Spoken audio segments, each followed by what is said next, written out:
산상보훈 가운데 있는 한 말씀입니다. 나더러 주여 주여 하는 자마다 다 천국에 들어갈 것이 아니요 다만 하늘에 계신 내 아버지의 뜻대로 행하는 자라야 들어가리라. 그날에 많은 사람이 나더러 이르되 주여 주여 우리가 주의 이름으로 선지자 노릇하며 주의 이름으로 귀신을 쫓아내며 주의 이름으로 많은 권능을 행하지 아니하였나이까 하리니 그때에 내가 저희에게 밝히 말하되 내가 너희를 도무지 알지 못하니 불법을 행하는 자들아 내게서 떠나가라 하리라. 언젠가 보았던 한 식당에 인상적인 광고 문구가 있었습니다. 중국 음식점이었는데 광고의 문구가 세상에는 두 부류의 사람이 있습니다. 우리 식당의 짜장면을 먹어본 사람과 먹어보지 않은 사람. 당신은 어떤 사람입니까? 짜장면 한 그릇 파는 것 치고는 나름 거창한 문구죠. 가볍게 지나칠 수 있는 광고 문구지만 사실 이 광고 속에는 우리가 잊어서는 안 될 중대한 진리가 하나 숨겨져 있습니다. 바로 세상에는 단 두 부류의 사람만이 있다는 것입니다. 물론 짜장면을 먹는 것과는 전혀 상관없는 이야기지요. 예수님께서는 이제 산상보훈의 설교를 마치시며 그날 그 자리에 모인 많은 사람들과 또 시대를 뛰어넘어 그분의 말씀을 귀담아 듣는 모든 사람들을 향하여 너무도 중요한 한 가지 주제의 말씀으로 이 권면을 마무리하십니다. 산상보훈의 말씀은 우리가 잘 아는 것처럼 마태복음 5장, 6장, 7장에 기록된 내용인데 이 마태복음 7장의 대부분을 예수님께서는 이 한 가지 주제의 말씀을 전하는데 할애하시죠. 바로 세상에는 오직 두 부류의 사람만이 존재한다는 내용이 그것입니다. 마태복음 7장의 내용들을 살펴보면 조금 명확하게 그 흐름을 알게 되는데요. 13절부터는 좁은 문으로 들어가는 적은 자들과 넓은 문으로 들어가는 많은 자들, 그 두 부류의 사람들을 이야기하십니다. 16절부터는 좋은 열매를 맺는 좋은 나무와 나쁜 열매를 맺는 못된 나무, 두 부류의 나무들에 대한 이야기를 하시죠. 21절에서는 주여 주여라고 말하는 자들과 아버지의 뜻대로 행하는 자들이라는 두 부류의 신앙인들에 대한 이야기를 하셨습니다. 그리고 끝으로 24절부터는 반석 위에 집을 짓는 자들과 모래 위에 집을 짓는 자들, 서로 다른 두 건축자들에 대한 이야기를 하십니다. 두 사람들, 두 나무들, 두 신앙인들, 그리고 두 건축자들, 가장 중요한 결론 부분에서 그분은 무려 4번이나 반복하여 세상에는 오직 두 부류의 존재들만이 있음을 강조하여 말씀하시는 것이죠. 세 부류도 아니고 네 부류도 아닙니다. 세상의 모든 사람은 단 두 부류로 나누어진다는 것입니다. 그리고 이 말씀을 보면 집을 짓는 이야기, 문으로 들어가는 이야기, 또 누구는 주님을 부르고 나무가 열매를 맺는 네 가지의 서로 다른 이야기들처럼 보이지만 결국 예수님은 이 네 가지 말씀들을 통하여 두 부류로 구분되는 것에는 오직 한 가지 이유만이 있음을 우리에게 알려주고자 하시죠. 단 한 가지 이유 때문에 그들은 나뉜다는 것입니다. 특별히 엘렌 화이트가 기록한 책 실물 교훈에는 이 둘을 나누는 그 구분점이 무엇인지에 대하여 정확하게 설명하고 있는데요. 세상에는 두 계급의 사람들만이 살고 있으며 하나님께서 심판하시는 때에도 단지 두 계급의 사람으로 구별될 것이다. 즉 하나님의 율법을 범한 자들과 그 율법을 순종한 사람들이다. 우리들의 생각으로는 신앙인들을 구분할 수 있는 수많은 조건들이 있을 수 있습니다. 교회에 잘 나오나 나오지 않나, 직분을 맡았나 맡지 않았나, 침례를 받았나 받지 않았나, 혹은 성경을 잘 아는가 잘 알지 못하는가, 그렇게 신앙인들을 나눌 수 있는 많은 조건들이 있다고 생각되지만 사실 오늘 하나님께서 바라보시는 두 부류 사람들의 유일한 구분점은 오직 한 가지, 하나님의 말씀에 순종하는가 아니면 불순종하는가, 그것 외에 다른 것이 없다는 것이지요. 말씀에 순종하는 일, 그리고 율법에 충성하는 일, 예수님은 그분의 설교 마지막에 특별히 이것을 강조하셨습니다. 그런데 조금은 안타깝고 동시에 두려운 것은 이 시대의 많은 사람들은 하나님의 말씀에 순종하는 삶을 강조하고 율법에 충성되어야 함을 설교하면 율법주의라고 손가락질하기 바쁘다는 것입니다. 하나님의 말씀에 순종하는 일이 참 신앙인과 거짓 신앙인을 구분하는 유일한 구분점이라고 말하면 율법주의로 오해한다는 거예요. 그런데 여러분 한번 생각해 보시기 바랍니다. 마땅히 하나님의 자녀로서 하나님의 말씀에 순종하며 살아야 하는 것이 율법주의입니까? 하늘나라의 백성으로서 하나님의 율법에 충실해야 한다는 것이 잘못된 율법주의인가요? 오히려 예수님은 산상보훈 가운데에서 그 반대로 말씀하시죠. 주여, 우리가 주의 이름으로 선지자 노릇하며 주의 이름으로 귀신을 쫓아내며 주의 이름으로 많은 권능을 행하지 아니하였습니까? 우리가 주님의 이름으로 크고 놀라운 일들을 이루었습니다. 근데 그렇게 하나님의 이름으로 너무도 특별한 성과를 이룬 자들에게 오히려 말씀하시기를 나는 너희를 도무지 알지 못하니 내게서 떠나가라. 그리고 이 안타까운 선언의 이유는 한 가지. 그들이 하나님의 말씀에 순종하지 않았기 때문입니다. 하나님의 이름으로 크고 놀라운 일들을 이루었다 해도 수없이 많은 사람들을 전도하고 병자를 고치고 귀신을 쫓아내고 큰 금액의 헌금을 드렸다 할지라도 여러분 기억하세요. 그러한 교회에서의 우리의 성과들이 하나님의 말씀에 순종해야 하는 우리의 의무를 대신해 주지는 않습니다. 오히려 그리스도께서 강조하시는 것은 수많은 일들을 이루는 것이 아닌 오늘 나에게 주어진 하나님의 사소한 말씀 하나에도 충실하게 순종하며 사는 것입니다. 그분의 이 명령은 분명 율법주의가 아니라는 거예요. 물론 우리는 오직 믿음으로 구원을 누리고 믿음으로만 의롭게 될 수 있습니다. 많은 분들께서 이미 잘 알고 계시는 것처럼 우리에게 필요한 것은 오직 하나님을 향한 믿음입니다. 그러나 그런 믿음의 중요성 앞에 우리가 자주 간과하는 것이 하나 있는데 독일의 신학자 디트리 본회퍼는 그의 저서 제자도의 대가라는 책에서 중요한 한 명언을 기록하죠. 오직 믿는 자만이 순종하고 오직 순종하는 자만이 믿을 수 있다. 하나님을 향한 믿음이 있다고 하면서 어떻게 하나님의 말씀에 순종하지 않을 수 있냐는 것입니다.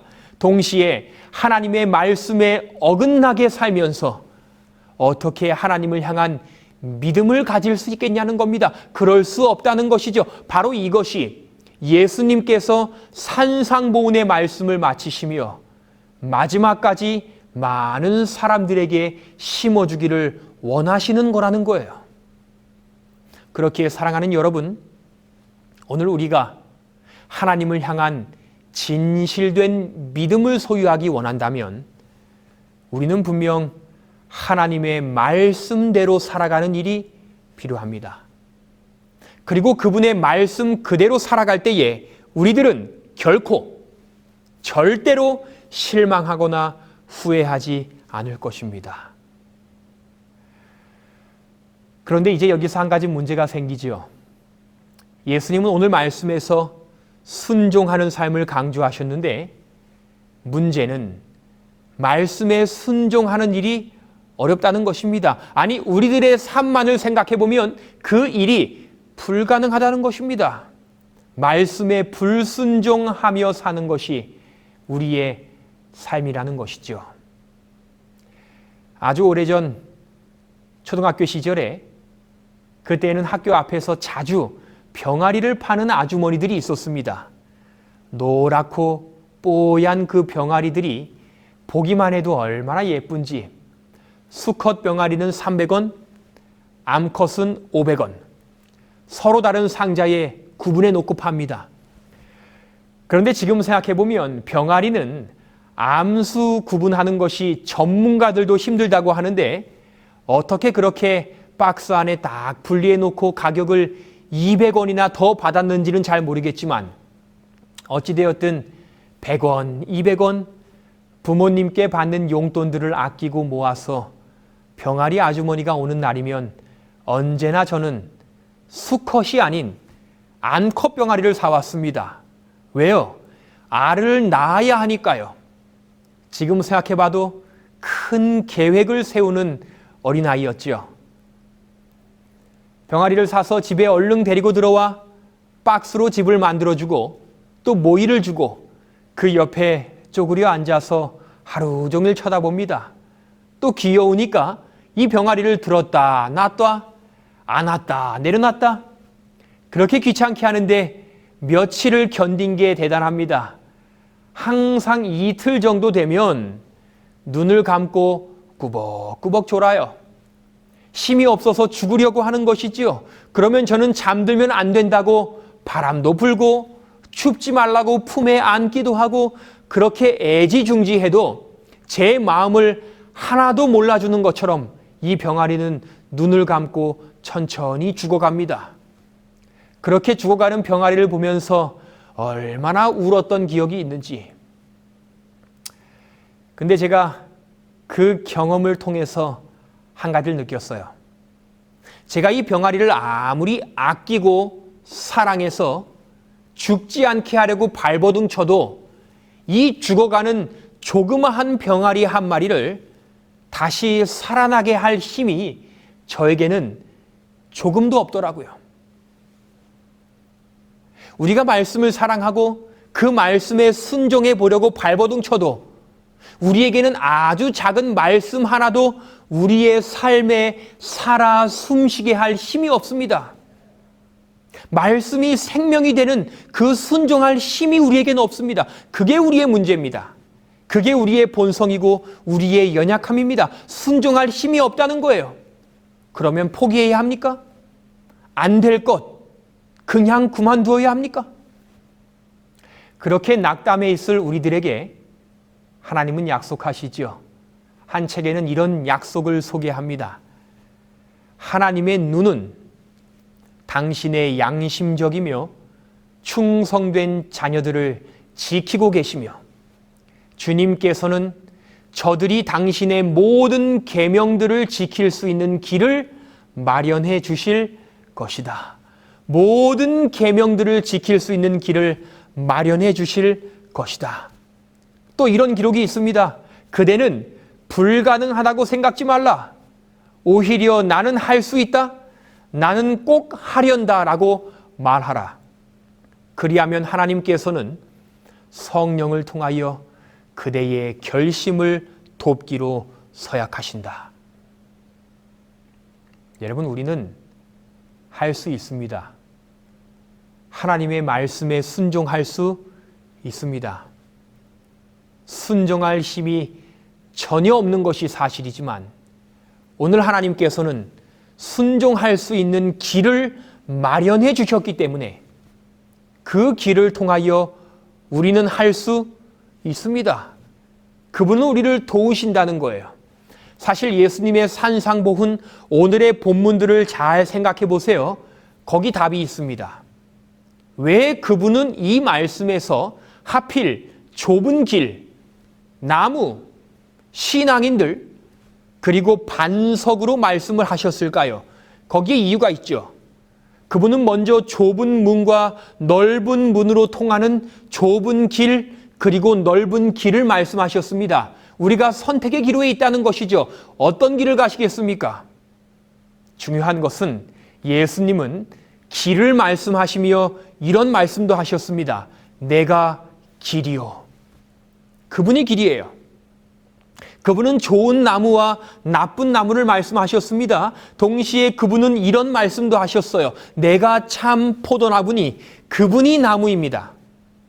많은 신앙인들에게는 오직 그분만이 따라야 하는 내가 주요 선생이라고 말씀하셨습니다. 반석의 집을 지어야 하는 사람들에게는 다른 곳에서 반석을 찾지 말고 이 반석이 곧 그리스도시라. 세상에는 두 부류의 사람이 있는데 모든 이야기에서 충성되고 진실한 부류의 사람들은 다 누구를 따르는 자들입니까? 길이신 예수님, 참 포도나무이신 예수님, 주님이요 선생이신 예수님, 그리고 반석이신 예수님. 오늘 우리가 하나님의 말씀에 순종하고 율법에 충실한 신앙인이 되는 길은 오직 예수님 안에서만 찾을 수 있다는 것이죠. 새 영을 너희 속에 두고 새 마음을 너희에게 주되 너희 육신에서 굳은 마음을 제거하고 부드러운 마음을 줄 것이며 또 내 신을 너희 속에 두어 너희로 내 율례를 행하게 하리니 너희가 내 규례를 지켜 행할지라. 이 말씀을 볼 때마다 저는 힘이 납니다. 하나님의 율례를 지켜 행하는 것이 오늘 우리의 목표인데 이 말씀에는 모든 것이 다 나의 일이 아니라 그분의 해주실 일이라고 표현하죠. 너희 속에 두고 새 마음을 주고 굳은 마음을 제거하고 부드러운 마음을 주고 우리 속에 두고 심지어 율례를 행하게 하고. 사랑하는 여러분, 하나님 믿으시기 바랍니다. 그분에게 간구하세요. 여러분들께서 삶에 정말로 순종하기 어려운 말씀이 있다면 이제 그 말씀을 펴놓고 내 손가락을 그 말씀 위에 두고 이 에스겔의 하나님의 하신 약속을 보증으로 그분께 간구하세요. 하나님, 순종하기 싫은 이 굳은 마음을 제하고 부드러운 마음을 주셔서 지금 제 손가락이 가리키는 이 말씀에 순종하게 해주세요. 여러분, 이것은 저의 설교가 아니라 하나님의 약속입니다. 참 포도나무요 반석이신 그리스도의 약속입니다. 그리고 언제나 약속에 신실하신 하나님께서 우리에게 계시기에 우리는 말씀 가운데 승리할 수 있게 되는 것입니다. 사랑하는 여러분, 산상보훈에는 우리가 나눠왔던 것처럼 그리스도인으로서 갖추어야 할 많은 말씀들이 있습니다. 무엇을 기억하시던지 그리고 무엇을 알고 계시던지 그 말씀에 순종하는 일이 중요합니다. 그것이 예수님의 이 설교 가운데의 마지막 호소입니다. 무엇보다 그분은 그 순종의 길이 우리에게 있는 것이 아니라 그분에게 있다고 말씀하십니다. 예수님의 이름으로 간구하면 도와주실 것입니다. 말씀에 순종하게 될 것입니다. 오늘 우리는 세상에 있는 두 부류의 사람들 가운데 어떤 사람입니까? 오늘 저와 여러분이 꼭 하나님의 말씀에 살아 숨쉬는 경험을 하는 자들이 되기를 간절히 소원하며 말씀을 줄이겠습니다. 본 영상을 보시고 신앙 상담을 희망하시는 분은 화면의 전화번호로 연락 주시기 바랍니다.